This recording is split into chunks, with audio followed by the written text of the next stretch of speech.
Vale.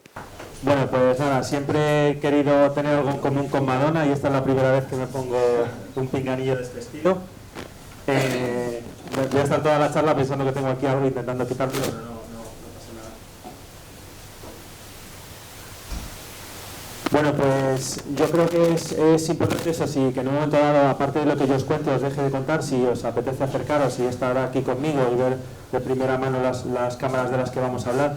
Algo que creo que es muy importante es que sepáis que estoy aquí ya no para hablaros de sensores, de cámaras, de modelos de cámaras, de cómo puedo grabar o cómo no puedo grabar. Aparte de eso, estoy aquí para transmitir una sensación, ¿no?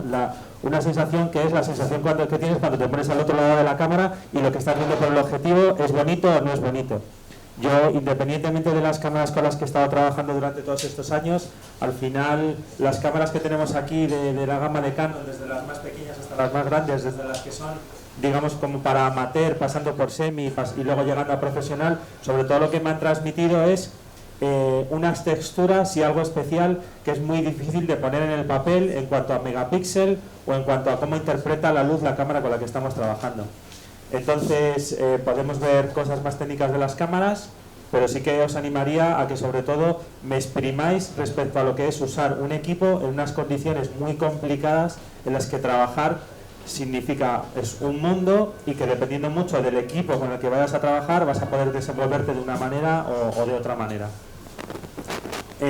Empezamos la charla con esta fotografía porque este soy yo con 14 años cuando decidí que me gustaba ir a la montaña.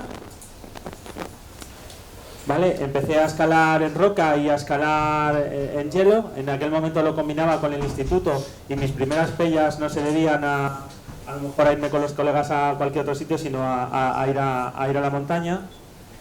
Y llegó un día que nos dejaron, el padre de unos amigos nos dejó una cámara de vídeo y nos dijo que bueno, que podíamos utilizarlo y que podíamos grabar nuestras películas al igual que los programas de Al filo de lo imposible que se veían en la tele. Yo por aquel entonces, junto con un amigo, me sabía los programas de Al filo de lo imposible de pe a pa, me sabía todos los guiones, sabía dónde habían estado y siempre pensaba que sería genial poder combinar la fotografía, que por aquel entonces ya me empezaba a gustar, con escenarios de alta montaña o de escalada en roca o cualquier otro contexto del outdoor. Al final, como os decía, soñaba con la fotografía y soñaba también con los grandes escaladores y con la cantidad de historias que se pueden contar. Entre otras, pues el equipo de Al filo de lo imposible, que era un clásico. Yo siempre me imaginaba metido en una foto de estas y pensaba que era como algo imposible, pues como lo que os decía ahora, ¿no? Como ser Madonna.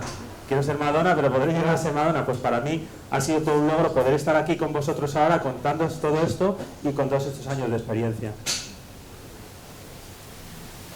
Después de leer mucho sobre las montañas y sobre los que grababan en ellas, pues por fin nos vimos en una primera expedición junto con Juanito Oriarzábal, Ferran Latorre, que es también de aquí de Barcelona, ahora vive en Vic, y un equipo como muy polivalente, porque una de las cosas que cabe destacar respecto al trabajo de hoy en día de un videógrafo o de un camarógrafo es que tienes que ser un poco humanista y tienes que conocer todo tipo de conceptos. Es decir, está muy bien ser muy buen operador de cámara o ser muy buen cámara de fotos, pero es mucho mejor si aparte tienes una formación mínima o has trabajado alguna vez y te has sentado delante de un ordenador y te has puesto a editar y has hecho el papel de realizador, porque cuando sabes qué es lo que te falta, luego vas a tener mejor capacidad como para poder grabarlo y que al final tu trabajo sea mucho más completo. Bueno, el Annapurna fue la primera expedición a la que fui. En Al filo de lo imposible, aparte de como cámara, también estuve trabajando como técnico de sonido y me empecé a encontrar pues con las grandes montañas y con las dificultades que de aquí en adelante, durante este rato que voy a estar con vosotros, vamos a ver. Evidentemente los equipos con los que se trabajaba en aquel entonces, y no me remonto al año 98, todavía trabajábamos con cámaras de cine, bobinas, tanto el audio como el vídeo, o sea, era una locura, ¿no? Entonces, estamos hablando de que un equipo como ese que tengo allí, hoy en día es esto que tenemos aquí. Y de hecho esto está dando una calidad que se puede equiparar dependiendo de los modelos. Si nos vamos a la C300 o la C500, muy equiparable a lo que se hacía cuando estábamos trabajando con cine. Ya combiné en su momento trabajar con cámaras de cine o con el audio durante mi época de Al filo de lo imposible, y sobre todo lo que me permitió esto es aprender a conocerme a mí mismo, cómo funcionaba en la montaña, empezar a ver el concepto que tenía de la fotografía y cómo sabía plasmar lo que allí veía detrás de una cámara, y aprender de grandes maestros como era Antonio Pérez Grueso, que en su día era el director de fotografía de Al filo de lo imposible. Claro, hoy en día, entre poner una tarjeta SD o tener que llevar un saco negro y dentro tener que hacer un cambio de bobina, la diferencia es abismal.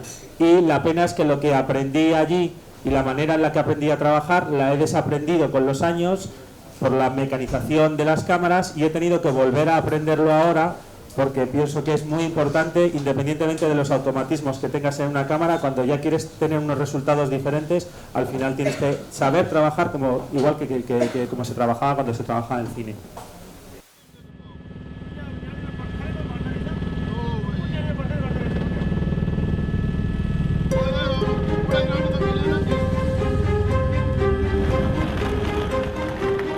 Que el mejor cocinero del mundo viniese con nosotros al Himalaya y se preocupase de nosotros me pareció un sueño, pero al principio casi no me lo podía creer, vamos. Bueno, el reto de ir con Carlos Soria a hacer una expedición como esta pues supone un desafío, una cosa completamente nueva para mí. O sea, nunca me había preparado para esto y ni me había planteado cocinar a un desafío como este, ¿no?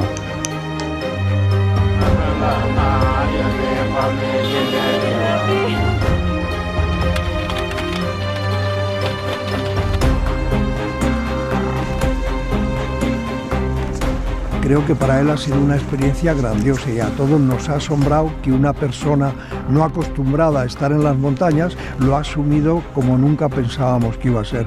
La responsabilidad que ha tenido, lo que ha disfrutado dentro de que ha pasado momentos malos y nos ha hecho reír, nos ha hecho casi llorar y nos ha cambiado mucho la vida en la montaña.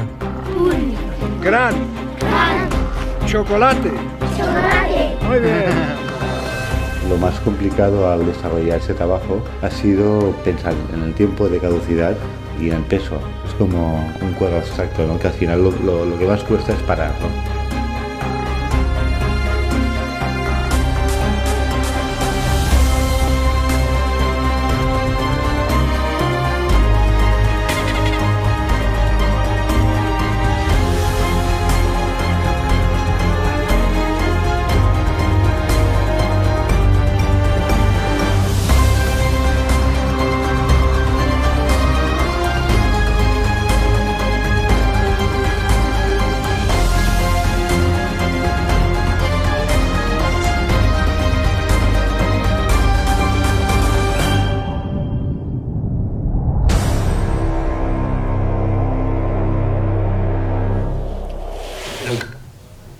Bueno, pues ese es el trabajo, el último trabajo en el que he estado inmerso de cara a lo que es Nepal, trabajo en expediciones, montaña, Himalaya, mucha nieve, condiciones de luminosidad altas, pero luego también a lo largo de estos años pues me he tenido que meter con las cámaras en lugares en los que prácticamente nadie había entrado y enfrentarte a condiciones de mucha humedad en la que las cámaras fallan y tienes que saber en cada momento lo que tienes que hacer. De hecho, en concreto en este rodaje estuve 4 días sin poder utilizar la cámara por los problemas de humedad. Al final te das cuenta de que tienes que aprender de alguna manera o de otra a moverte en otros contextos, y la única manera de aprender es yo creo que ensayo y error, ¿no? Porque incluso cosas que aquí piensas que las tienes muy claras, llegas allí y te das cuenta de que fallan. Algo tan simple como esto, como un plástico con 3 mopas, es algo que no te planteas hasta que lo has perdido 20.000 millones de veces, se te ha mojado 20.000 millones de veces y te das cuenta de que independientemente de la cámara que lleves y de la gama que sea, con lo que te vas a encontrar es con un montón de churretones en la óptica que van a hacer que tu trabajo no luzca para nada. Mi historia con Canon se remonta, yo creo, a hace ya muchos años, cuando empecé a trabajar con el tema de videocámaras y con cámaras de fotografía. Esta foto concreto es del año 2007, cuando, claro, los modelos desde entonces, desde la XL1 o la XM1, han avanzado muchísimo, pero al final lo que os decía es el cómo sientes que cuando te pones al otro lado de la cámara, la imagen que te está transmitiendo es la que tú quieres. En su día hablábamos de Fuji, de Kodachrome, de Agfa, de una serie de texturas que te daba el carrete fotográfico. En este caso yo creo que también cada cámara tiene un encanto especial para cada videógrafo, y en concreto yo creo que las texturas de Canon a mí me gustan mucho, y me gustan mucho los colores que da, y es algo que además he visto que se ha ido respetando en los diferentes modelos independientemente de la evolución de los sensores, que es algo que he visto que en otras cámaras sí que ha ido cambiando, ¿no? Entonces me gusta saber que siempre que va a salir un modelo nuevo de cámara voy a poder trabajar con él sin problema. Pues nada, pues como os decía, al final es tan importante saber cómo te manejas en un entorno de montaña como en un entorno como este, ¿no? En el que lo que tienes delante es un elefante y tienes que saber rápido. Sobre todo al final se trata de conocer muy bien los equipos para tener capacidad de reacción. Yo creo que este tipo de contextos y la montaña es lo más difícil después de dedicarte a hacer bodas. Hace poco hice una boda con unos cuantos amigos y me dijeron, vente, ves qué tal, cómo va la onda y tal, y directamente dije, ole, ole, ole, tú sí que vales, y no ese al monte a hacer este tipo de cosas. Bueno, ya os digo que son muchos años trabajando con los equipos de Canon en todo tipo de contextos. Y sobre todo, ahora lo que quiero contaros, según vayamos a ir avanzando, es...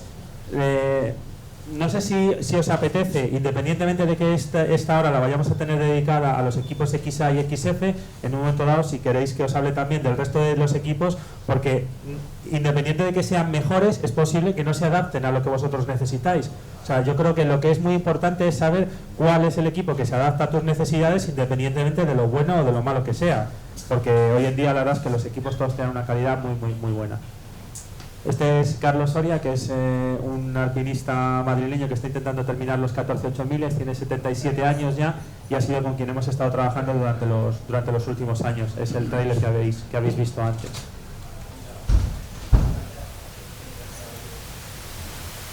En montaña, pues eso, como os decía, yo creo que los factores más importantes con los que nos vamos a cruzar y los que van a ser problemáticos, sobre todo uno de los mayores va a ser la luminosidad. La luminosidad es un condicionante, ya no solo porque no veamos bien por el visor de las cámaras en caso de que a lo mejor solo tengan pantalla, porque muchas veces aunque tengan visor no nos apañamos para hacer una serie de movimientos que tenemos que hacer para seguir un escalador o para hacer cualquier cosa, necesitamos separarnos la cámara del cuerpo y poder hacer ciertas cosas, entonces al final la luminosidad es un condicionante. Lo mismo pasa en el mar. A mí me pasa en el mar también, que la luminosidad me afecta un montón dependiendo de a qué estás grabando o quién estés grabando, y aquí tenemos ya también el condicionante del movimiento, para el cual los estabilizadores de imagen pues vienen muy, muy, muy bien.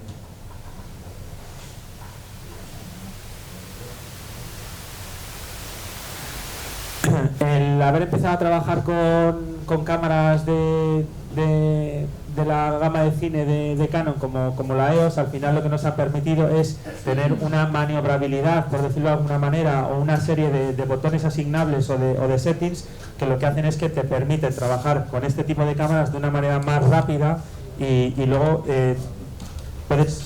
vamos a hablar ahora dentro de un rato de filtros neutros, de cómo trabajar con ellos, sin ellos y todo este tipo de... Este es el último proyecto en el que hemos estado trabajando, en el que hemos sustituido a Carlos Soria de 77 años por niños de entre 11 y 14 años y los hemos puesto en la roca y hemos dado un salto, yo creo que cuantitativo y cualitativo respecto al trabajo con la gama de cine. Pero hemos combinado gama 5D con gama C100 y la verdad es que los resultados han sido muy buenos.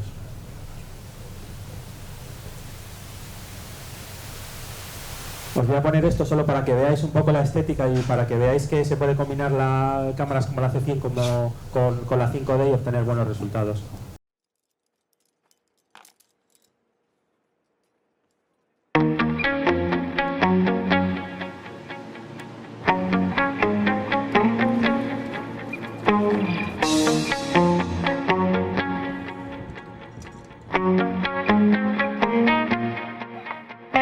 Yo empecé a escalar a los 2 años, pero a escalar un poco en serio, a salir en roca y así las competiciones a los 5 y a los 6. Y bien, he llegado muy lejos y tengo que intentar mejorar. A mí me gusta mucho la escalada por los amigos, por los viajes y porque es un deporte de superación y a mí me gusta mucho superarlo. Venga. ¡Vamos ya! La escalada me gusta mucho, aparte como un deporte, como una forma de vida, porque yo prácticamente vivo escalando.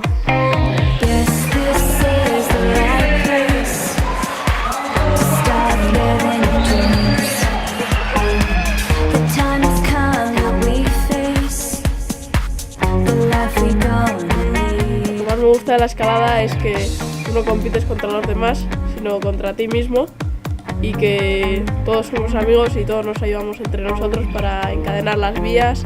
Disfruto mucho mientras escalo. Pues a mí lo que más me gusta de la escalada es que cuando estoy escalando desconecto del mundo, tengo sensaciones inexplicables. Cada vez me intento superar más.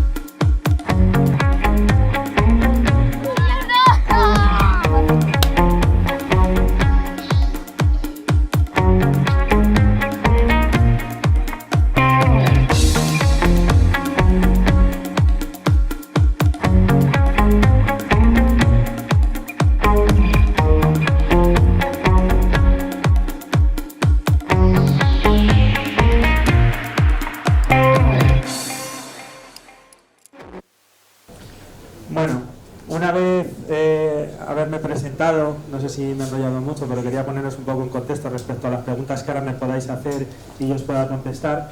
Y viene la pregunta eterna de DSLR, videocámaras o gama de de cine, el versus, ¿no? ¿Qué es lo que necesitamos nosotros utilizar para trabajar y para cuáles son realmente nuestras necesidades?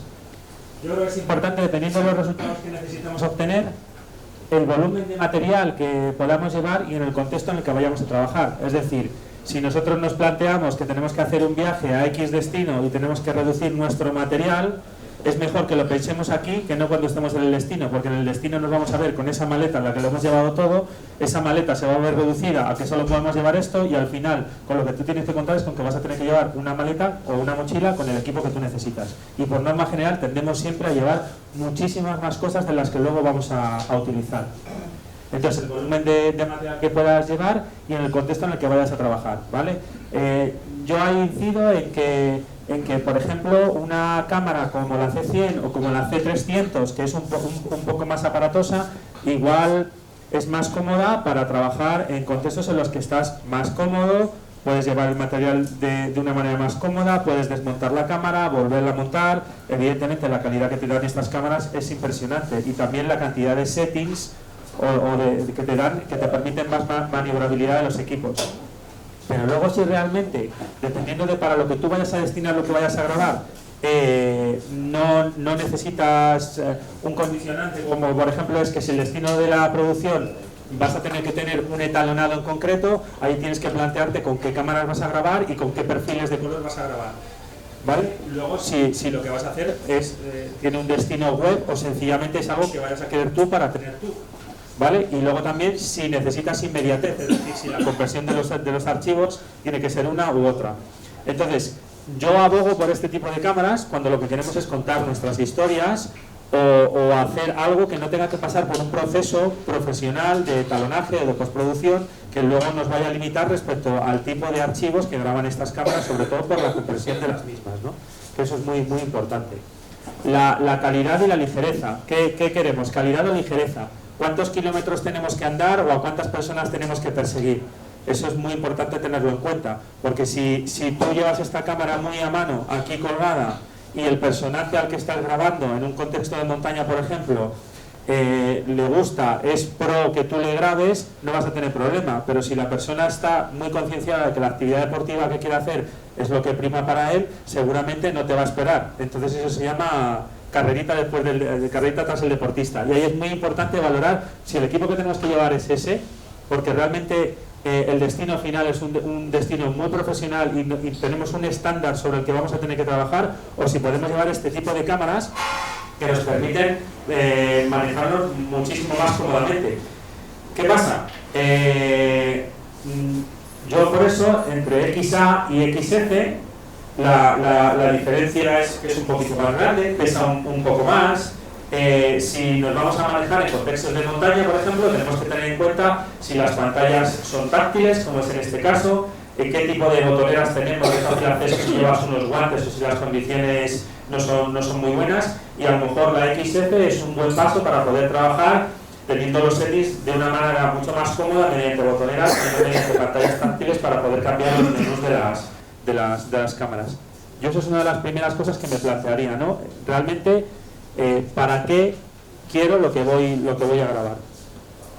Efectivamente, dependiendo de la cámara y el sensor que tenga, vas a tener pues un rango dinámico más alto. De todas maneras, ahora es verdad que Canon, por ejemplo, con cámaras como la C100, con las cámaras de XF y XA, y bueno, y aquí que tengo la XT10 también,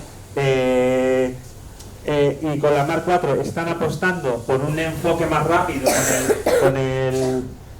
con el sensor que lleva, y luego también están jugando con el rango dinámico respecto a la saturación de los blancos, y funcionan muy bien las cámaras en condiciones extremas de luz. Es verdad que, claro, cuanto mejor es el sensor y mejor es la cámara, mejor vas a poder jugar con ese tipo de latencias. Varía el sensor, varía el número de stops que tiene la cámara para poder tú en ese sentido jugar y quedarte en ese punto en el que es justo, que no está quemado y que no está oscuro y que no terminas de encontrar. Pero ahora vamos a ver que hay muchas opciones dentro de lo que sea que la cámara te las dé, internamente no te las dé. Y luego la ergonomía y la pantalla del visor, evidentemente. Tienes que ver que las cámaras son ergonómicas, y lo vas a ver rápido si una cámara es ergonómica o se adapta a ti y tú estás acostumbrado a grabar con una pantalla, o lo que decíamos antes, si tú tienes que seguir a alguien y necesitas un recurso de sus pies. Es verdad que hoy en día con las cámaras como la Mark IV puedes tenerlo monitorizado directamente mediante Wi-Fi en tu iPhone o en tu smartphone, pero no es lo mismo que tener una pantalla abatible que tú puedes mover y que en ese sentido puedes grabar, puedes hacer un seguimiento desde aquí, puedes grabar a muchos, y sobre todo algo que hay que tener en cuenta también, el tema que parece una tontería, pero hoy en día el selfie es algo que se estila mucho, y muchos estilos de grabación pasan por el autocontar las historias, y ahí por ejemplo tendríamos una desventaja respecto a la Mark IV y tendríamos una ventaja respecto a la C100 o en su gama a la XA o a la XF. Al final lo que tienes que tener en cuenta es el contexto en el que te estás moviendo. Eso es muy importante, lo que hablábamos, ¿no? Tener en cuenta que vamos a querer tirar muchos valores de plano diferentes para contextualizar a la gente de dónde se encuentra, que luego vamos a querer tirar muchos detalles, que vamos a querer grabar de noche, que vamos a querer grabar en condiciones de luz muy diferentes.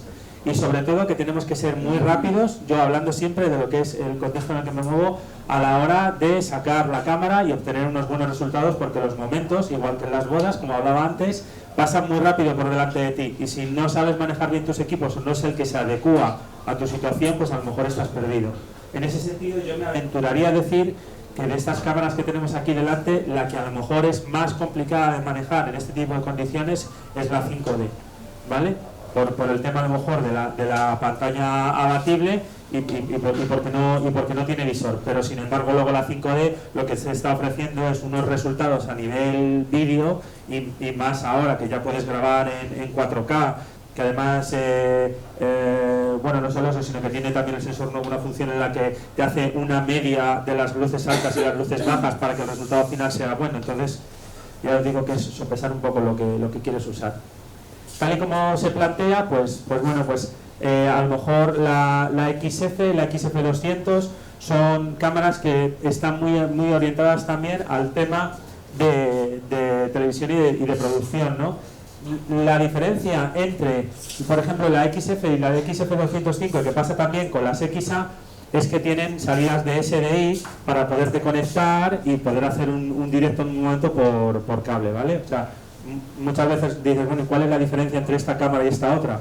Pues independientemente de los settings de trabajo o el sensor, muchas veces es la conectividad también, ¿no?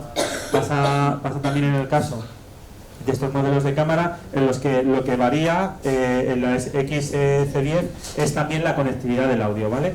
Entonces ahí también necesitamos saber si para nosotros el audio es muy importante o si directamente a lo mejor con un micro chiquitito aquí que podemos poner por la conexión de mini jack es suficiente para nosotros. Yo personalmente estoy muy enamorado de la C100, muy enamorado de la 5D y de las cámaras de esta gama. Me gusta muchísimo la XF205 porque pienso que es una cámara que lo tiene todo, ¿vale? Lo tiene todo muy a mano, puedes controlar de una manera muy rápida tanto el foco como el iris, como el shooter, tienes ganancias a mano, tienes tres de temperatura de color, lo tienes todo muy cerca. O sea, es muy fácil esta cámara ponerla en modo automático y en modo manual con un simple clic, y eso es se agradece muchísimo. Y luego aparte que no muchas cámaras de esta gama tienen el anillo de diafragma, el teleobjetivo y el foco en este mismo anillo. Entonces, independientemente de que a lo mejor no sea una óptica como pueda ser un 24, 1.4 como es este, que luego por otro lado tiene también sus desventajas, aparte de ser una óptica muy buena, pues este tipo de ópticas nos van a permitir trabajar de una manera muy cómoda. Luego algo también que está muy bien es que este tipo de cámaras llevan infrarrojos y eso es destacable porque, por ejemplo, a mí me ha pasado estar en condiciones de tener que grabar fauna por la noche y entonces colocas una lámpara de infrarrojos y parece como que estas cámaras al ir subiendo la gama como que pierden algunas características que tienen cámaras de gama más baja y esta cámara lo que tiene es el tema del infrarrojo, que es muy, muy interesante para grabar de noche en condiciones de poca luz o para grabar muy bien con lámparas de infrarrojo.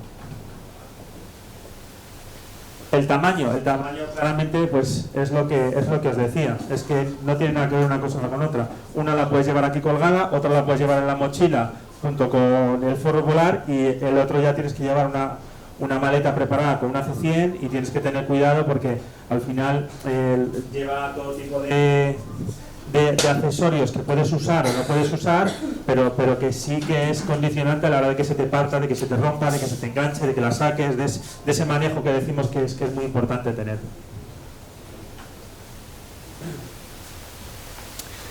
La videocámara, es lo que os decía, es una buena opción para rodajes apresurados por la versatilidad de los objetivos, angular, zoom y anillo de diafragma. Otra cosa que destacaría mucho de estos equipos más pequeños, es que no son malos equipos por ser pequeños, es que en una misma cámara tienes un 24 y en una misma cámara tienes un 50, un 100 y un 300. Entonces yo creo que eso es básico a la hora de enfrentarte a un rodaje. A mí me costó mucho pasarme al formato DSLR porque estaba acostumbrado a pensar de otra manera. Entonces te tienes que obligar a pensar en fotografía, en planos y en composición.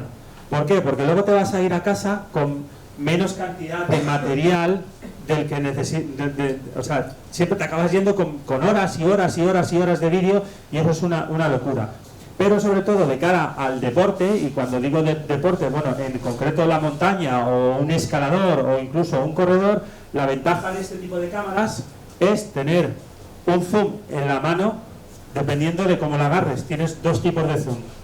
Con un movimiento de zoom que es aprovechable, que lo puedes aprovechar, puede quedar bonito en un momento dado, y sobre todo que de una misma pasada de una persona que viene hacia ti, pasa por cámara y haces un típico plano contra plano, tienes con un tele muy cerrado, puedes tener un detalle de su cara y de sus pies.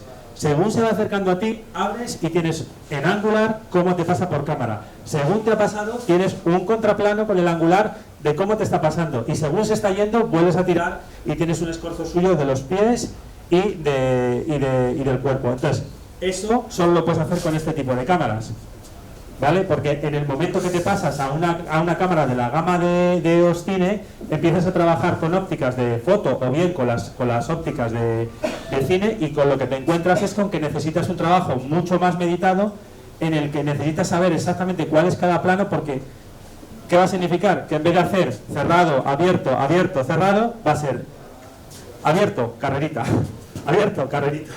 Y al final todo eso, yo creo que cuando la persona a la que estás grabando, una cosa que tienen mucho en común los deportistas es que para ellos muchas veces, como es lógico, prima su actividad deportiva. y entonces es una lucha diaria de intentar sacar contenidos con ellos. Entonces yo creo que en ese sentido esta opción es, yo creo que es la mejor opción. Esto y luego esto, si estás subiendo a un 8000 o estás subiendo a un 7000 o estás subiendo a un 3000 cada uno, respecto a dónde se maneje, lo vas a poder llevar guardado en el pecho, colgado con dos anillitas aquí, y vas a tener un acceso súper rápido a la cámara, y al final vas a obtener planos que con una cámara grande no tendrías, y eso yo creo que es muy importante tener en cuenta. Que lo de burro grande ande o no ande, yo creo que tampoco es un buen ejemplo. Esto lo paso rápido, si alguno voy hablando. Esto está grabado con una cámara de vídeo, ¿vale? Tipo la XF. Entonces, esto lo grabamos en 2 horas.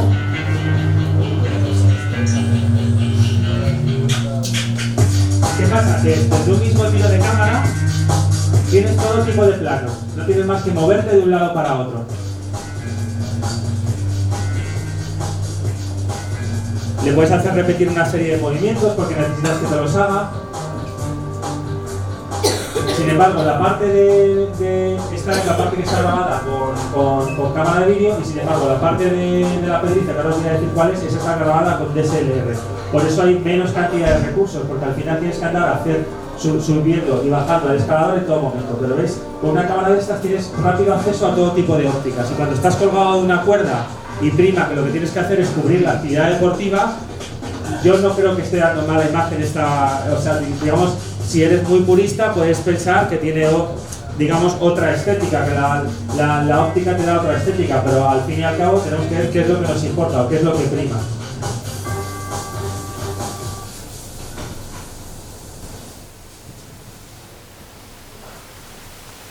Este tipo de cámaras es lo que os decía, la llevas en cualquier lado, la tienes en cualquier sitio, te puedes encontrar en un viaje con que no te dejan ir con una cámara en X lugar, y entonces esto lo puedes sacar de cualquier bolsillo y nadie se da cuenta de si estás grabando o no estás grabando. Cuando sales de tu país y te metes en países en los que la grabación es mucho más complicada, va a ser muy difícil que grabes vídeo con una cámara grande, o en muchas ocasiones con la 5D lo que pasa es que disimulas que estás haciendo vídeo y en realidad lo que dices que estás haciendo foto. Pero llevar equipos así chiquititos al final te permiten grabar actividades deportivas de una manera mucho más rápida. En este caso fue en el Monte Kilimanjaro, y lo que hicimos fue una vía allí muy larga, de muchos metros. Yo iba con una cámara chiquitita y iba grabando todo lo que podías. Y si llevas ahí un equipo muy grande, o eres un equipo muy grande y has montado cuerdas fijas y te puedes mover por la pared de una manera más interesante, o al final no vas a tener ningún resultado.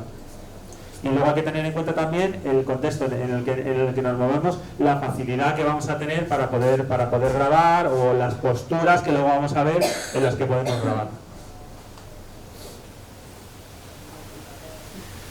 Cosas como estas son cosas que puedes a lo mejor grabar en un momento dado si llevas la cámara metida en un bolsillo. En este caso fue que nos pilló una avalancha, con la suerte de que llevábamos una cámara pequeñita, en aquellos entonces era la Alegria de Canon la que llevábamos encima, y gracias a eso pues, pudimos grabar imágenes como esta. Si llevas un equipo más grande, pues seguramente te quedes sin grabarlo.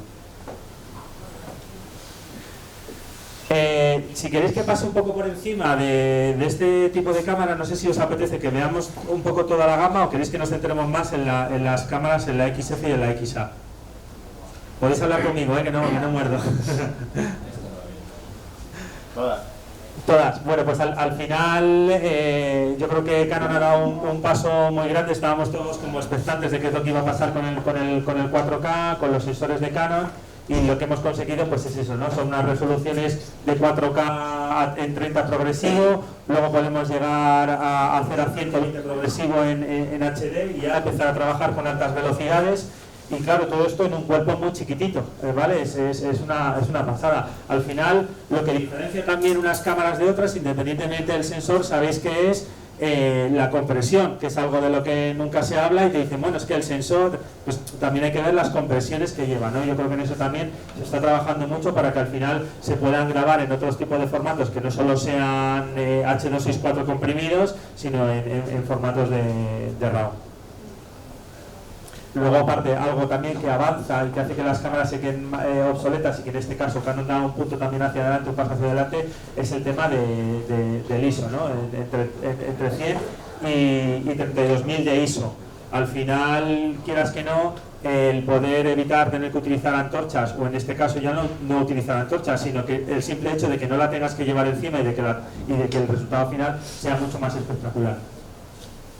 Y luego algo también que hasta ahora, yo la verdad es que no soy muy de foco automático, lo he sido en su momento, he descubierto otra vez el enfoque-desenfoque, y dependiendo de para qué quieras trabajar o cómo quieras trabajar, te va a venir mejor o peor. Pero es cierto, luego lo podéis ver, si todavía no habéis tenido oportunidad de ver la Mark IV, que tiene además y la C100 también, aparte de tener ya un enfoque automático, que es lo que durante muchos años se ha criticado este tipo de cámaras y que era muy difícil de trabajar, porque tú, si más o menos sabes en los rangos de diafragma en los que te estás moviendo o en los que normalmente te encuentras, pues entonces puedes más o menos saber que no estás quemando lo que estás haciendo respecto a la pantalla, pero el foco ha sido siempre algo muy crítico, que era muy difícil de controlar en situaciones de mucha luminosidad.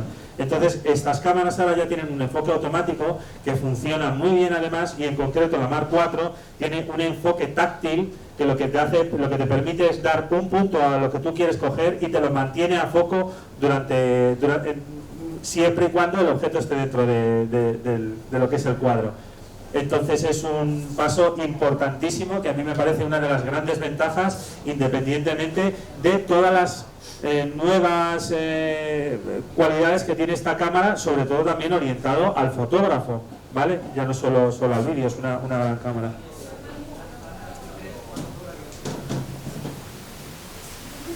En fin, bueno, esto es lo que os hablaba antes, ¿no? El dual pixel, como al final lo que hace es interpretar una imagen A y una imagen B y hace un promedio del fotograma que estás dando para que tú puedas tener, digamos, como más compensado lo que son las luces altas con las luces bajas, ¿vale? Y luego importante también siempre que tengáis en cuenta que dependiendo de cómo vayáis a grabar y dependiendo del formato en el que vayáis a grabar, si es un MOV o un MP4, vais a poder grabar en diferentes velocidades de obturación y vais a poder grabar en un formato diferente que va desde el 4K hasta el HD de 1280 x 720.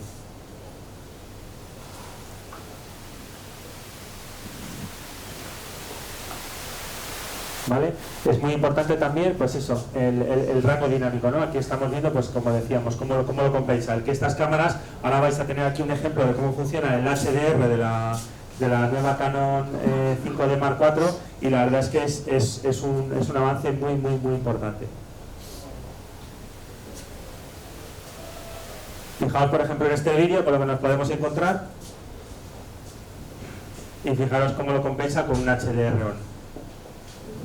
Al final lo que parecía casi imposible y acababas haciendo con los móviles, lo hacías en composición de fotografía, haciendo una foto sobreexpuesta y una subexpuesta, lo estamos consiguiendo. Y cuando nos encontrábamos estos problemas con los modelos anteriores de cámaras DSLR de Canon, y ahora estamos consiguiendo tener unos HDRs de vídeo que además son muy creíbles, porque el problema es que muchas veces el HDR es muy falso y no nos lo creemos, pero en este caso, como podéis ver, los resultados son buenísimos.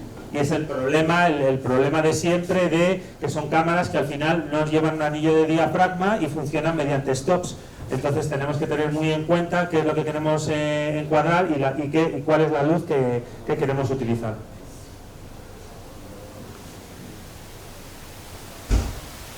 ¿Vale? Este, por ejemplo, es sin ir más lejos, es un caso de lo que nos pasaría. ¿Veis? Al final lo que te arriesgas es que tengas luces fuera a lo mejor muy altas y luces dentro, pero sin embargo fijaros cómo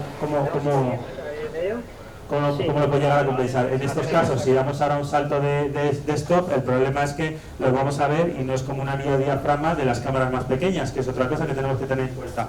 Estas cámaras nos permiten trabajar, y en concreto esta más chiquitita, la XA, nos permite trabajar con una anillo de diafragma. Entonces eso es importantísimo, porque podemos hacer seguimientos de personajes de interiores a exteriores, y más en contextos de montaña, cuando al final realmente la diferencia entre las luces del exterior y el interior son muy grandes.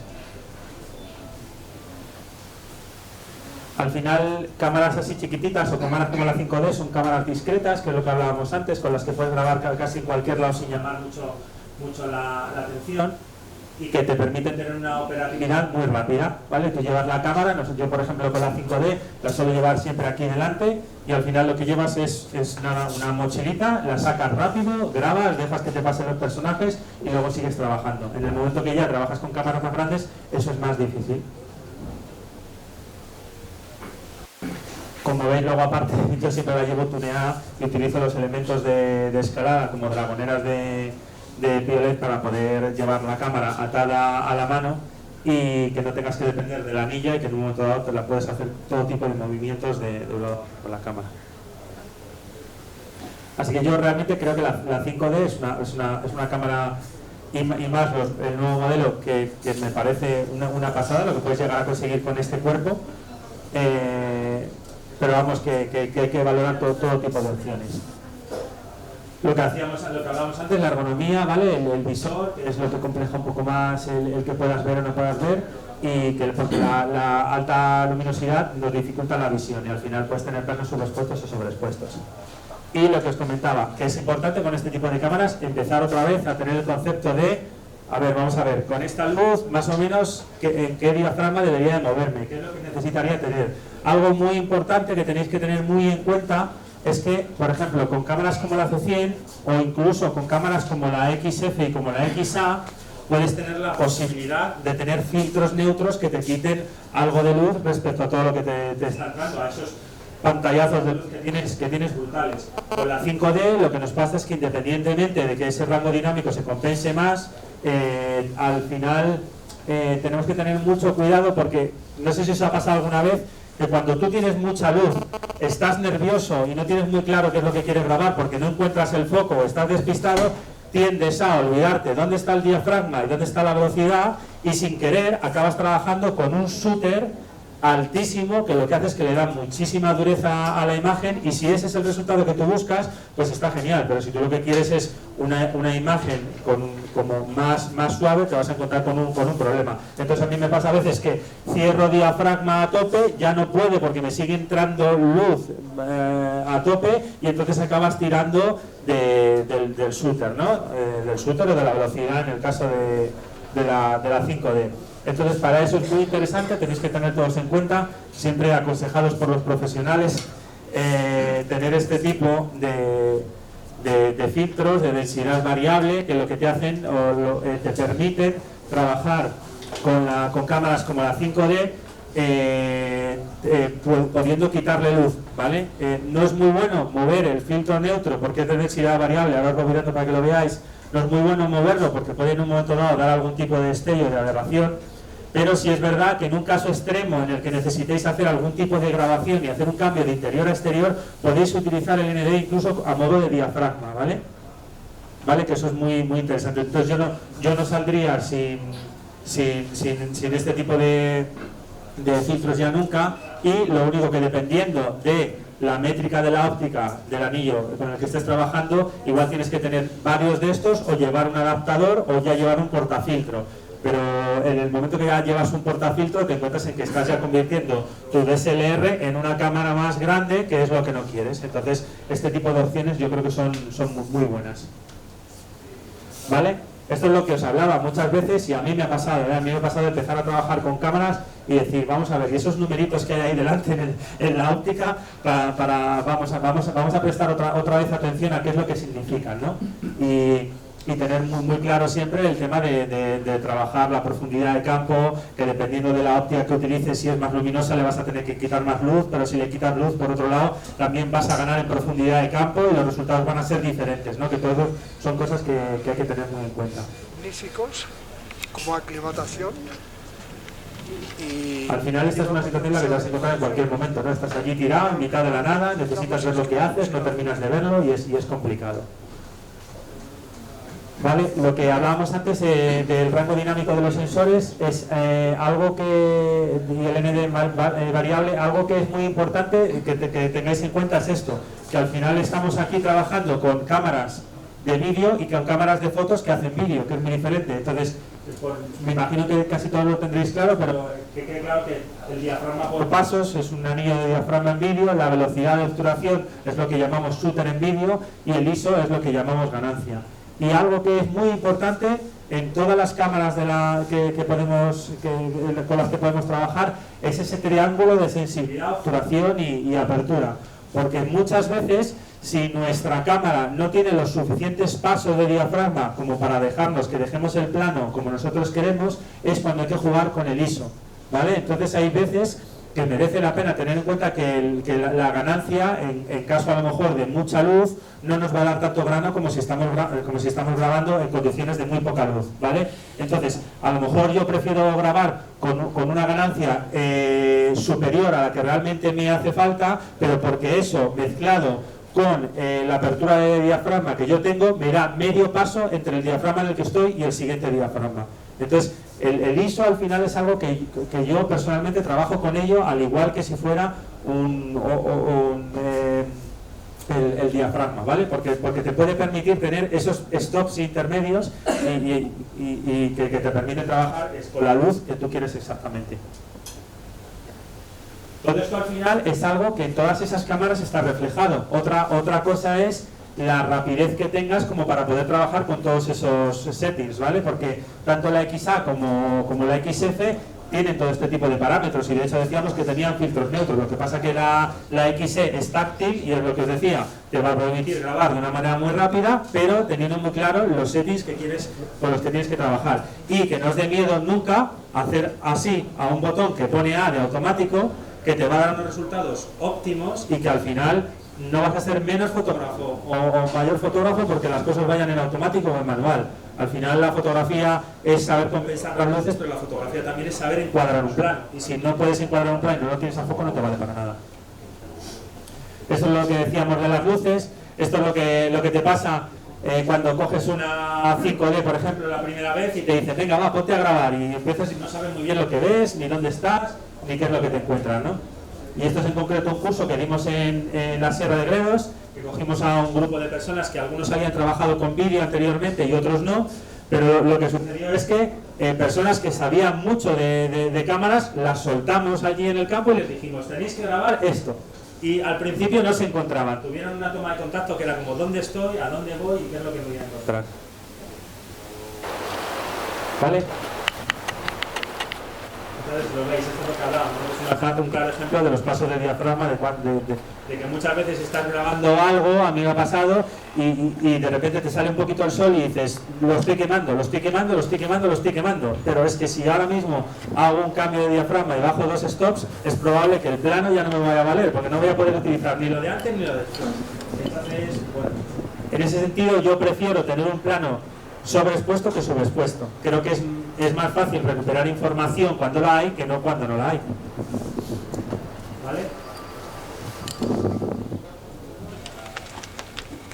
Pues este es un ejemplo claro de que cuando se ve cómo sale el sol, si ya el plano de por sí estaba raspado y ya no sabes dónde meterte, ya el plano directamente se te desenfoca y dices, pues vale, otro plano que no me vale para nada.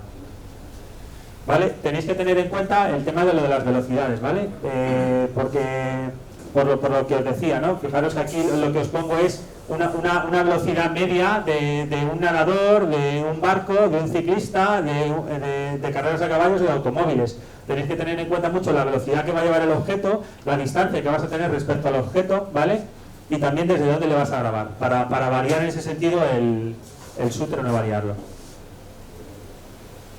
Y luego, bueno, tenemos aquí la XT10, la pobre, que no estoy hablando nada de ella, porque yo creo que la gama de Canon lo que ofrece es mucha versatilidad. O sea, al final, digamos como que puedes cubrir todo el espectro de necesidades que puede llegar a tener un videógrafo o sencillamente una persona que le guste ir al campo y que le apetece grabar. Entonces, por ejemplo, en el caso de esta cámara, tenemos una pantalla abatible, ¿vale? Es como si fuera una 5D, pero que tiene esos settings de los que hablábamos antes, de poder tener un filtro neutro y poder trabajar con ella como si fuera una cámara de vídeo. Lleva una óptica incorporada y luego aparte tiene la opción de ponerle un visor que va a la pantalla para cuando las condiciones de luminosidad son muy malas poder grabar con ello. Entonces, esta opción es una opción buenísima y además esta cámara graba en 4K, ¿vale? Algo que creo que es muy importante que sepáis es que cuando os hablan de 4K no os obsesionéis con el formato 4K, es un formato que de hecho todavía está creciendo y todavía se está implantando. Lo digo porque no sé dónde tengo el móvil, pero vamos, esto hace 4K. Pero claro, evidentemente no hay punto de comparación. ¿Pero por qué? Yo siempre hablo de que si tú tienes una malla tejida de 4 metros, esa malla tejida no va a dejar de ser una malla tejida porque entre hilo y hilo haya 1 centímetro. Al final estamos hablando de que el tamaño es exactamente el mismo, pero la interpretación de la luz que entra dentro del sensor y cómo luego eso se comprime son factores determinantes. Puedes tener un tamaño de 4K, pero puedes tener una compresión muy agresiva y que el resultado al final no te guste. Y luego puedes tener un tamaño de un 4K y que los sensores que detectan esa imagen, independientemente del tamaño, hablamos del tamaño y no de la calidad, ¿vale? Que yo creo que eso es algo que es determinante, que siempre nos han vendido, pues el HD, el Full HD, el 4K, ¿vale? Pero ¿qué significa eso? Pues eso es el tamaño del fotograma que tú estás grabando. Entonces esta cámara nos permite grabar en 4K, es una cámara manejable, con pantalla abatible, que nos ofrece eso, pues poder tener disponibilidad de filtros neutros y de una serie de settings que están menos mecanizados manualmente que en una C100, pero tenemos acceso a ellos y yo creo que es muy importante. ¿Vale? La diferencia entre la XT10 y la XT15, como hablábamos antes también, es que si necesitas ya dar un paso más y necesitas microfonar, tener un audio de calidad y poder hacer entrevistas, etcétera, pues tienes un accesorio que te permite conectar Canon XLR para poder obtener mejores resultados a nivel audio. Y bueno, aquí estáis viendo 3 gamas diferentes de cámaras. ¿Vale? Es lo que os decía. Yo luego, si os apetece, o incluso en lo que estamos hablando, si os parece bien, podemos irlas moviendo por aquí para que las veáis, para que las transferís y por si tenéis que preguntarme algo. ¿Vale? Y luego ya nos vamos a la C100, ¿no? Que es lo que os decía, que para mí es una cámara tipo. Con la C100 vamos a tener los mismos problemas de luminosidad que vamos a tener con una 5D. O sea, realmente al final, si tienes luz, tienes luz y no te queda otra. Y es mucho más grande y mucho más aparatosa. ¿Qué es lo que nos permite? Toda esa mecanización digital de las cámaras pequeñas la tenemos de manera manual. ¿Vale? Aquí es curioso porque también quería que vierais, aquí hay planos mezclados de 5D y de C100. Yo creo que al final una de las cosas más importantes es que si tenéis pensado hacer grabaciones a 2 cámaras, muchas veces es mejor hacerla con 2 cámaras de una, no digamos calidad, pero otro tipo de cámara, que no mezclar 2 cámaras que luego te va a dar un problema de escalonado y de trabajo postproducción. Por los amigos. Y luego algo que es muy importante también es el tema del escalonado de las ópticas, el estabilizado de las ópticas. Yo creo que al final este tipo de cámaras también llevan ópticas estabilizadas. Una cosa que es muy importante es el peso de la cámara. Independientemente de que pese mucho o pese poco o lo manejable que sea, una cámara que pesa siempre te va a dar más estabilidad que una cámara que no pesa. Que tenía 5 años. El peso nos da estabilidad, es lo que os decía. Esta cámara tiene un peso y un tamaño genial, ¿vale? ¿Sabéis que cuando las cosas las coges y pesan un poco más parece que son mejores? Bueno, pues en este caso es una cámara muy compacta, lo que os decía, con una botonera muy accesible y que os permite tener un trabajo para trabajar como ONG que os va a dar una estabilidad independientemente de que estas ópticas vayan estabilizadas, ¿vale? Sin embargo, la 5D a lo mejor es un poco más difícil de manejar y es cuestión de cogerle el truco, coger el tranquillo a cada una de las cámaras, ¿no?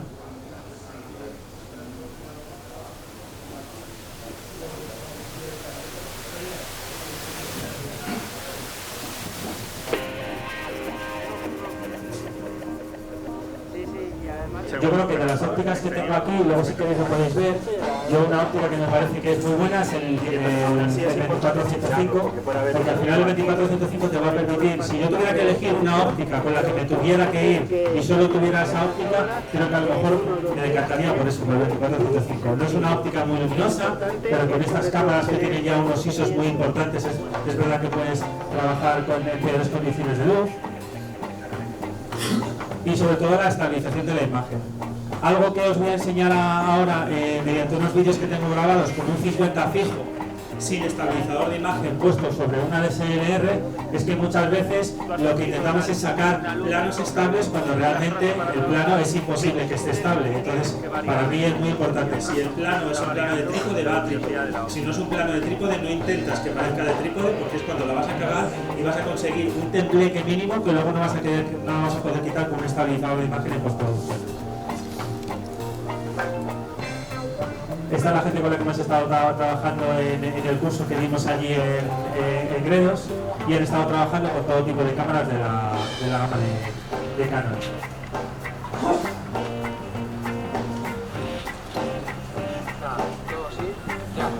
Mira, fijaros en esta imagen, no sé si podéis apreciar que independientemente de que es graciosa, tiene un shooter altísimo, ¿vale?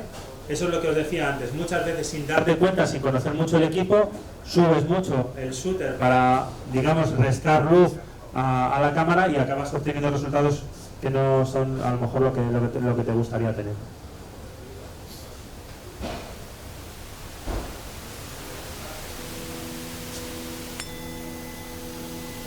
Esto solo por si lo queréis ver, es una de las piezas de vídeo que han hecho uno de los chavales que estuvieron allí con nosotros en el curso. Y los que hicieron estas piezas de vídeo no habían manejado una C100 ni una 5D Mark IV en su vida. Y en poco tiempo obtenieron muy buenos resultados, porque es lo que os digo, que este tipo de cámaras te permiten trabajar. De hecho, lo decían, es increíble, estoy trabajando con una de las mejores cámaras del mercado y creo que en 2 días voy a ser capaz de poder sacarle mucho rendimiento a la cámara. Y es por eso, porque son cámaras muy intuitivas, que tampoco requieren de una formación excesivamente especial, más que haber trabajado con la cámara previamente.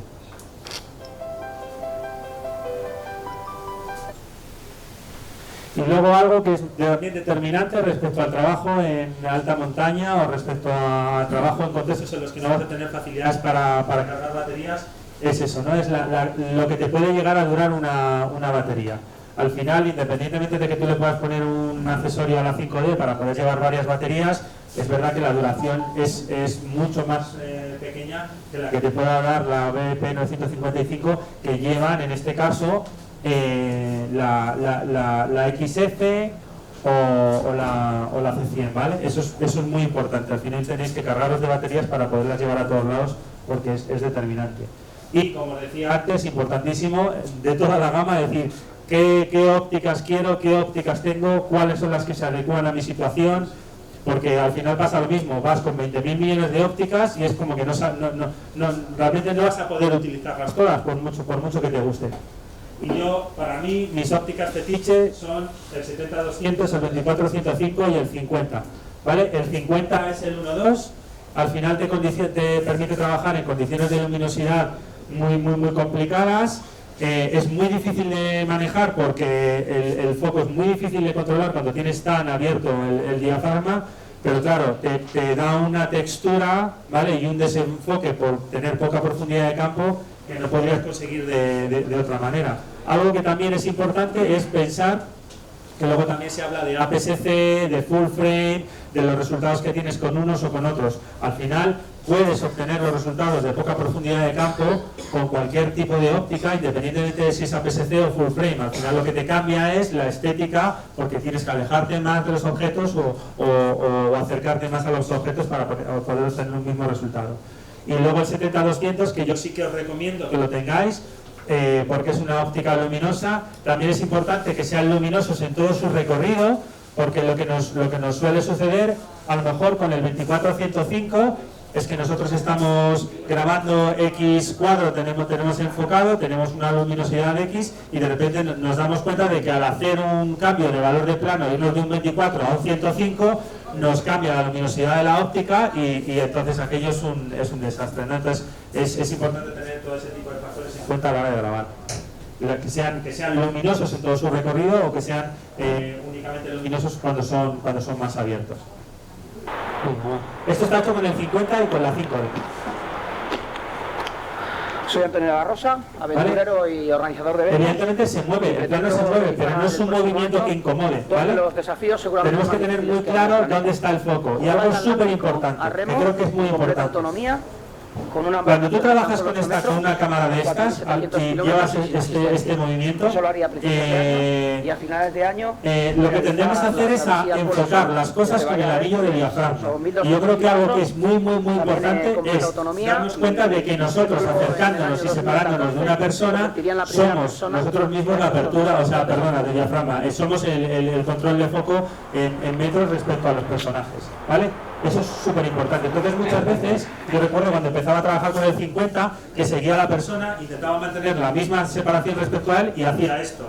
Y estaba todo el rato intentando controlar el foco para arriba o abajo. Llega un momento en que te das cuenta de que lo que tienes que hacer es intentar acercarte o alejarte para mantener ese foco de movimiento. Son cosas que a mí no me desagradan, el enfoque y desenfoque.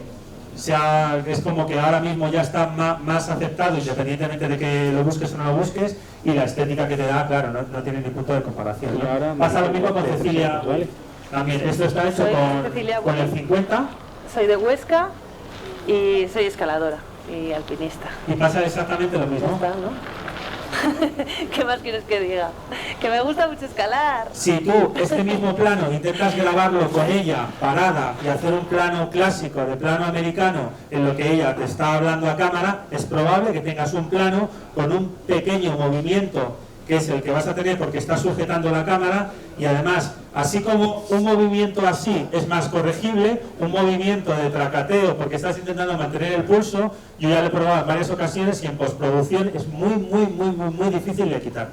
Es más fácil quitar un movimiento así más suave, por eso digo que si intentas grabar un plano, no intentes grabar un plano fijo, que no te importe hacer el avioncito, como digo yo, que no te importe estar oscilando en base al personaje, porque esos movimientos te van a permitir luego que lo puedas corregir mejor en postproducción.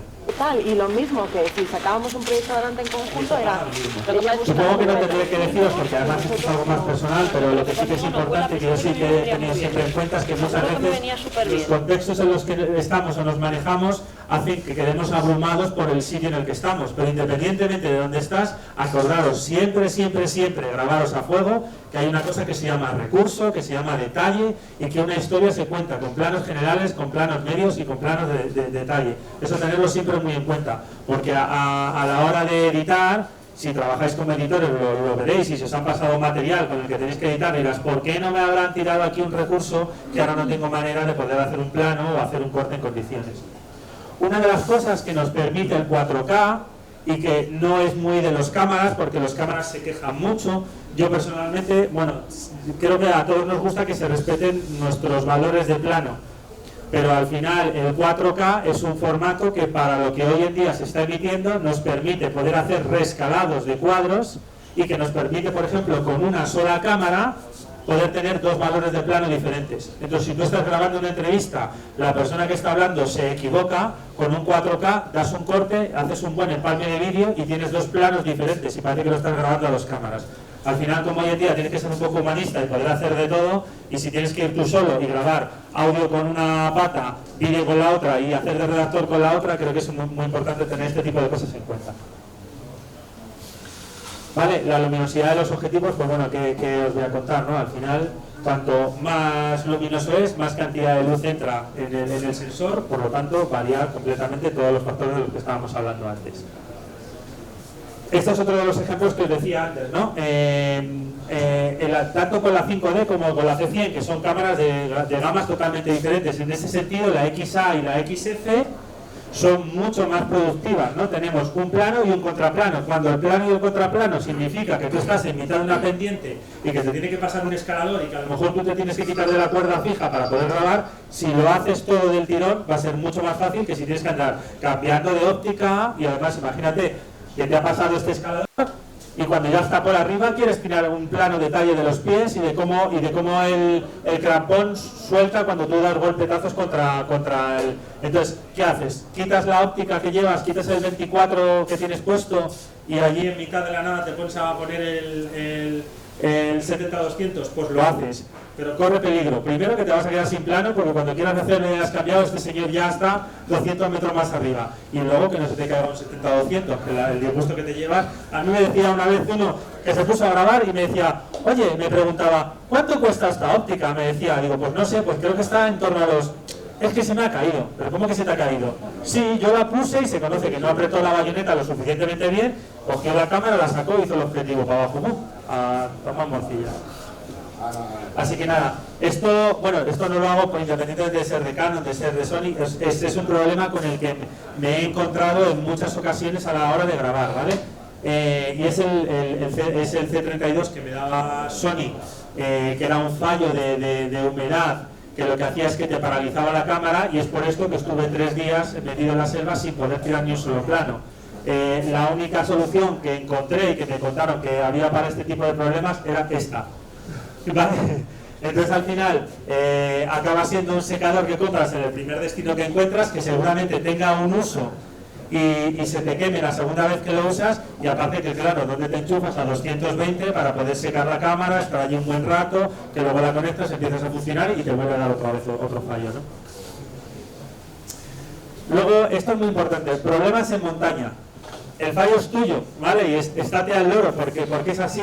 Es lo que hablábamos antes. Lo que no puede ser es que tú lleves un camarón y que cuando llegues a casa te des cuenta de que todo tu material no vale para nada porque has limpiado con una mopa que en ese momento no era lo suficientemente buena y te ha dejado hilillos en la cámara porque has perdido la tapa. Cuando pierdes la tapa tiendes a taparla con lo primero que pilles, una camiseta. Cuando pierdes la mopa, la gente tiende a limpiarlo con papel higiénico, con servilletas. Entonces lo que haces es que rayas las ópticas y al final es eso lo que te sucede.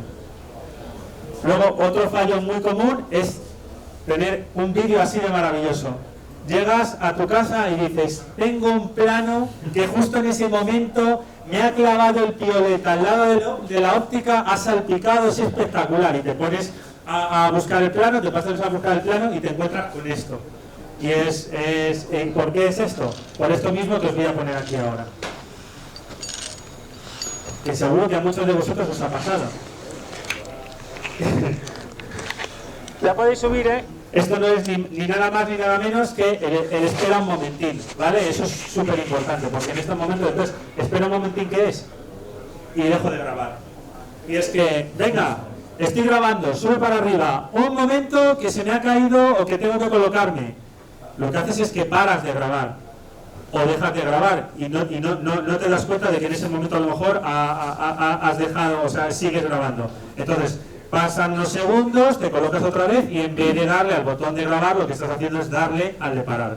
Grabas tu secuencia, genial, y cuando has terminado de grabarla te das cuenta de que lo que has grabado es el cambio de cámara y no el plano.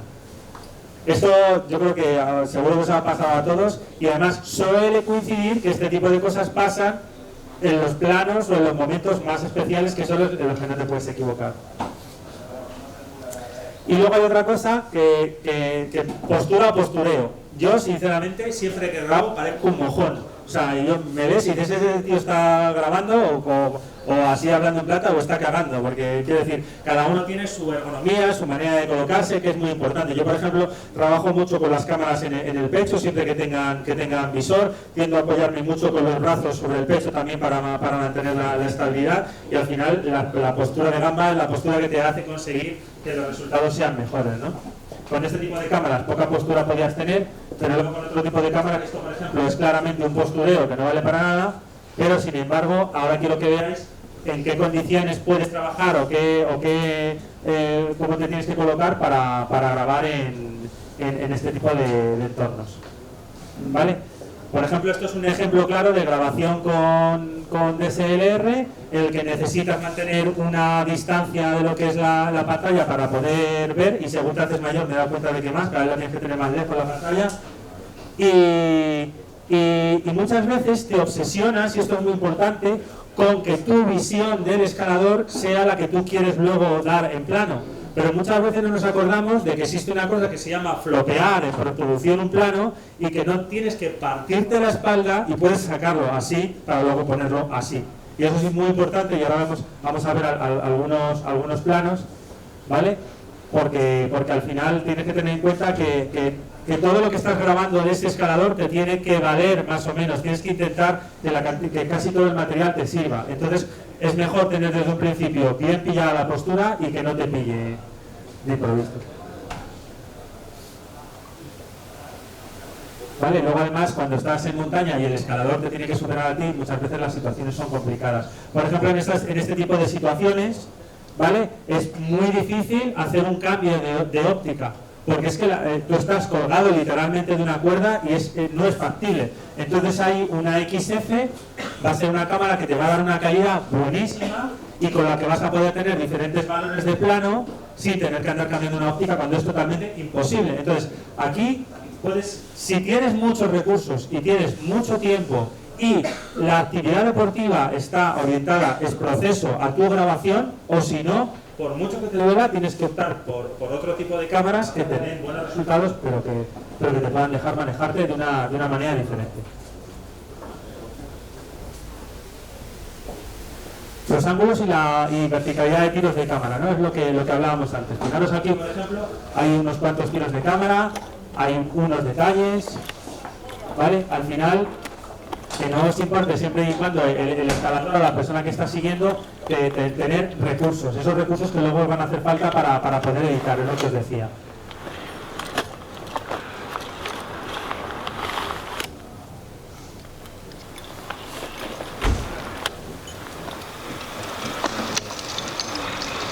Luego además este tipo de grabaciones son muy complicadas siempre a las cámaras, porque cuando no se ve la cuerda de uno se ve la cuerda de otro, es difícil.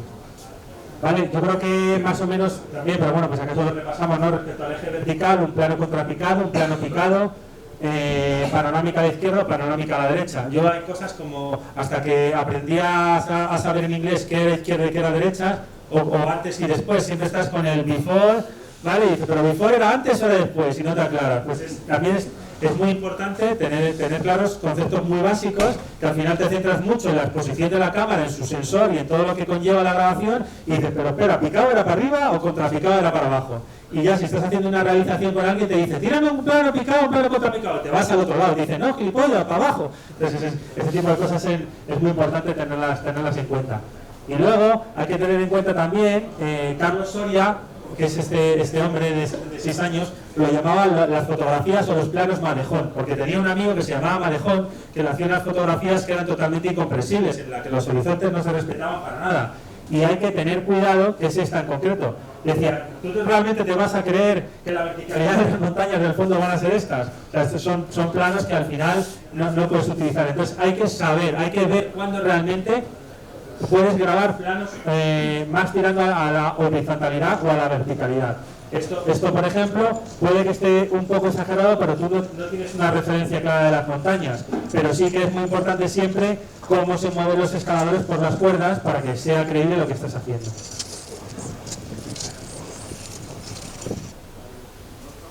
Vale, por ejemplo, yo esto no me lo creo. Vale, entonces igual tienes que hacer una fotografía o un vídeo así, y es que esta misma fotografía he probado a ponerla en horizontal y tampoco me la creo. Entonces, ¿qué es lo que pasa? Que al final tienes un tipo de planos que no te vale para nada, que has intentado ahí hacer un poco de speed y decir, venga, voy a optar por hacer, y al final no te vale para nada. Y esto lo de antes, os quería enseñar cómo tú puedes hacer un plano así, veréis.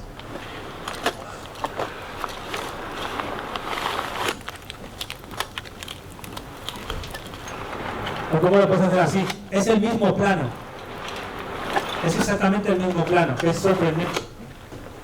Porque no tiene ni... O sea, es que no hay color uno respecto al otro. Os lo voy a poner para que lo veáis. Por eso os decía que muchas veces estás empecinado en tener este tiro de cámara con el aire, con el vacío, buscando la verticalidad, y luego te das cuenta de que no te vale para nada, porque con la misma postura podrías haber obtenido lo mejor. Es exactamente el mismo plano, así que muchas veces pensar en que siempre es importante qué es lo que vas a grabar para luego llevarlo a la postproducción, pero pensarlo a todos los niveles, es decir, que no os falten valores de plano y que sepáis que luego en edición se pueden hacer muchas cosas. Y luego algo que os decía antes es el tema de los detalles. Aquí se ve claramente jugar con los personajes, con los escaladores, no cansarlos en demasía y al final tirar este tipo de recursos, de los cuales vas a utilizar nada, una mínima parte, pero que es muy importante.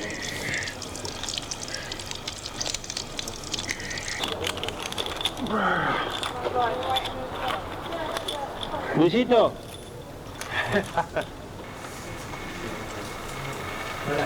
Veis más o menos cómo se puede manejar una persona cuando está colgada en una cámara con ese tipo de... Eso que estaba haciendo él era esto.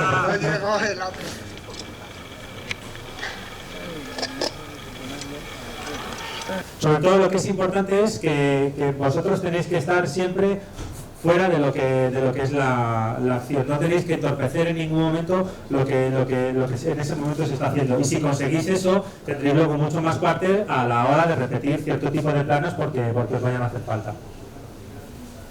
Vale, aquí vamos a ver también claros ejemplos de lo que es, primero, tener siempre un plano de contexto, súper importante en montaña, porque a mí un plano recurso o un plano muy cerrado de un piolet que se acerca a la cámara me impresiona mucho, pero si no sé dónde está ese plano, a la gente lo que le impresiona es esto, ¿vale? Luego te vas a esto, ¿vale? Y después te vas a planos como esto. Por ejemplo, esto es un plano que teóricamente tiene una verticalidad rara, una manera de mirarlo rara, pero en la escalada lo que pasa es que cuando tú angulas la cámara y buscas un plano diferente al que estarías acostumbrado, porque normalmente cuando tú tiendes a hacer esto es con la cámara así sacando ese patio, ¿vale? Pero tienes que juntar con la angularidad de los planos y darte cuenta de que a veces no siempre tenemos que respetar, sobre todo con los fondos es más complicado, pero sin embargo cuando hay una referencia de horizonte, pero cuando no hay referencias de horizonte, a veces la verticalidad la encontramos en otro tipo de planos diferentes. ¿Veis? ¿Os dais cuenta? O sea, que al final lo que tenemos es una fuga que nos permite contextualizar al personaje, quién lo está asegurando y cómo está escalando. Este mismo plano, si lo tienes desde arriba, puede ser muy espectacularidad, pero a veces no consigues la verticalidad que tú necesitas. ¿Vale? Y es exactamente lo mismo. Este plano y este son los mismos, ¿vale? Son exactamente los mismos. Y entonces ahí ya es si tú te quieres partir la espalda para hacerlo o no.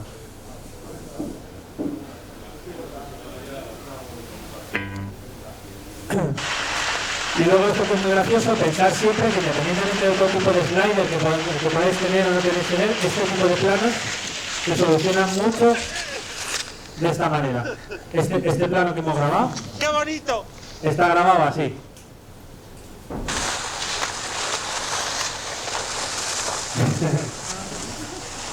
Vale, entonces en ese sentido que no os importe siempre intentar ingeniar todo tipo de artilugios o cosas o improvisar, porque es lo que digo, todo este tipo de resultados te permiten, o todo este tipo de métodos te permiten tener un resultado como más profesional sin que tengas que llevar allí una dolly, un slider, un etcétera, etcétera. Vale, y nada, bueno, es lo que hablábamos de las posturas, de cómo grabar en unos contextos o en otros, la famosa postura de cagar, la que esa persona que está ahí está grabando un plano y no está yendo al baño, ¿no? Y bueno, básicamente yo ahora si queréis, porque os podría hablar también de trabajo en estos entornos, de compresiones de audio, de problemas de luminosidad, tanto para la cámara como para cuando tienes un ordenador y estás en una tienda amarilla con muchísima luz y no consigues ver qué es lo que estás haciendo, qué es lo que no estás haciendo, elegir el material a lo que te tienes que enfrentar, a lo que tienes que llevar, porque tú esto lo puedes llevar al rodaje. Pero de verdad que luego os vais a ver en la tesitura de tengo que elegir una cámara y dos ópticas.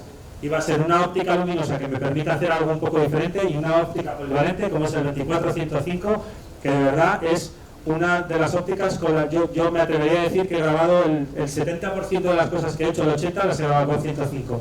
Y ahora soy un enamorado del 50, que el 50 en la C100 pasa a ser lo que sería más o menos un 85. Pero ahora os invito a que cojáis el 24 que tengo aquí, un 24 fijo muy luminoso, lo pongáis sobre la 5D o sobre la C100 y también que cojáis la XF o la XA y que probéis a ver realmente este tipo de seguimientos, cómo se hace, cómo no se hace, cómo te manejas, cómo no te manejas. Es muy importante. Y nada, bueno, esto ya sobre todo es que no sé ni siquiera qué tiempo, cómo vamos o cuánto nos queda. Sí, ya estamos terminando.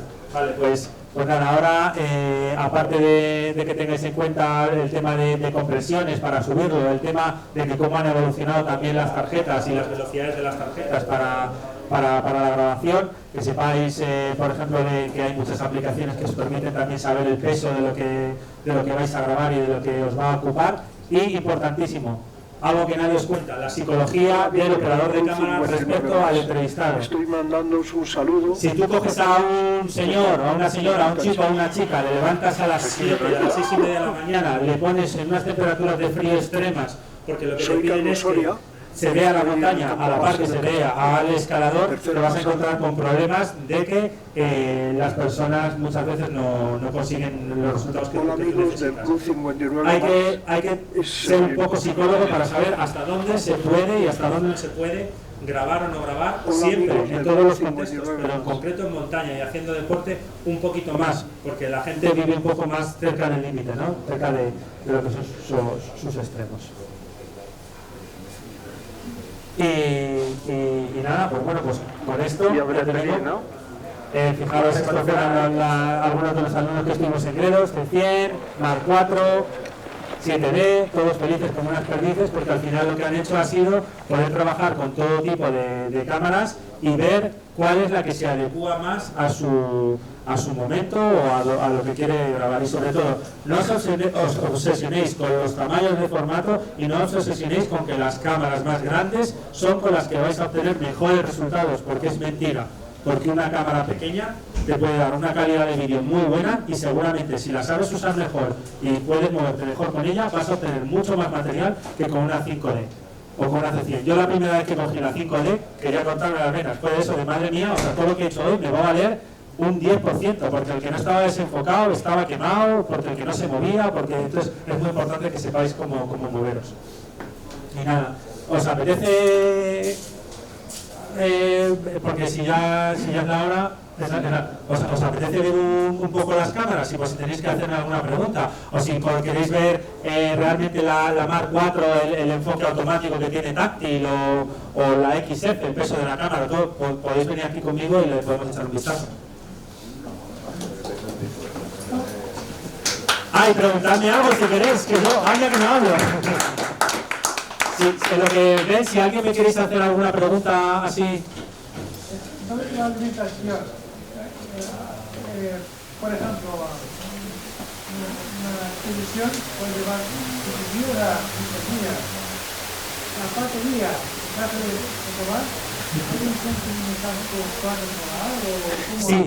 Sí, los cargadores de Canon, la verdad es que el de la C100 no lo tengo visto todavía porque no se me ha dado la situación, pero este tipo de cargadores existen también a 12, ¿vale? Entonces yo creo que lo más práctico es llevar una placa solar chiquitita con la que vas a poder cargar un teléfono o vas a poder cargar una batería de este estilo.